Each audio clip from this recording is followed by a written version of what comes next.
what will be the new home of the Brooklyn Nets. And let me just tell you, I am glad I already have my tickets for next season. As a matter of fact, it was pointed out to me where they are going to be. There are no chairs there. So at the moment, if I went to them, I'd have to stand. But presumably between now and the fall, we'll see them. And we're going to have a good chance to watch great basketball in a wonderful arena. What strikes you when you look down there is everything's close to the court. It reminds me of the Cyclones stadium at Coney Island, where you feel like you're right on the field. And I think all the seats here, whether you're at the very top or right at courtside, you're going to feel that you have a contact with the players that you can't get in any other stadium that I have seen.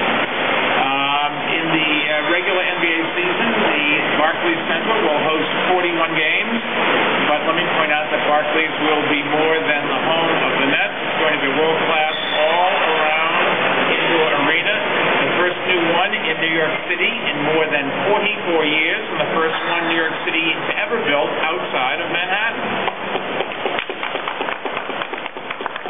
In its first year alone, coming up, right after it opens, Barclays will host 220 different events, including major concerts, hockey games, and fashion shows. So just think about what this is doing for New York City, and particularly for Brooklyn and people that live on Long Island who can get here as some of the best mass transit any place. All the mass transit you'd ever need goes right under here. It's easy to get here, and there's going to be an awful lot of events for people, no matter what your interests are, whether it's sports or music, culture, however you want to define it. This is going to be one of the iconic places, one of the places to really come and to be entertained. And we want to make sure, incidentally, that this is going to mean more than just that. It also means a lot of economic growth, more tax revenue, and more jobs. And I didn't want to focus on the jobs. We want to make sure that the men and women who live in the Brooklyn communities closest to this new arena have the opportunity to apply for those jobs. So we're not just putting up a help wanted sign. Beginning next week, we are actually going to go into neighborhoods to actively recruit candidates to fill approximately 2,000 jobs. Now, the city's Department of Small Business Services and the New York City Housing Authority will team up with Forest City Ratner Companies and Barclays Center Partners, including management company AEG and Levy Restaurants, as well as local nonprofit groups, Brooklyn United for Innovative Local Development, or as it's commonly called, BUILD, and the Public Housing Communities, Inc., to begin filling these positions. And these jobs include sales reps and security guards, food service associates, accountants, purchase managers, and arena directors. And we can't fit, incidentally, we can't depend on a one-size-fits-all model to fill them.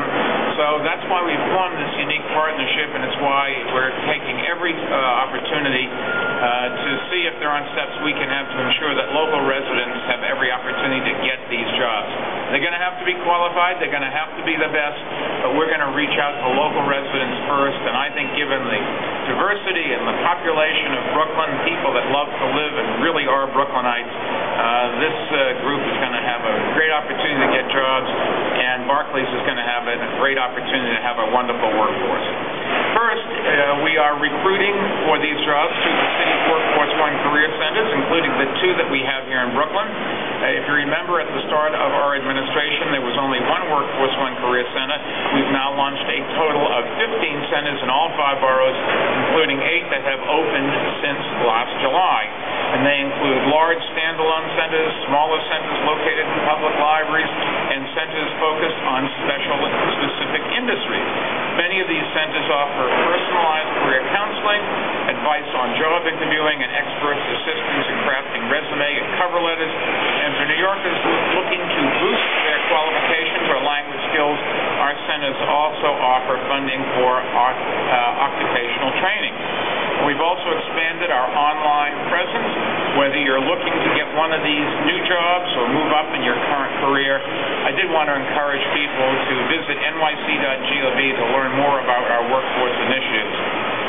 Just to show how well they're working, in 2011, Workforce One Centers partnered with hundreds of local businesses and connected to New Yorkers to more than 35,000 jobs. And now we're going to help more Brooklyn residents find jobs right here in their community.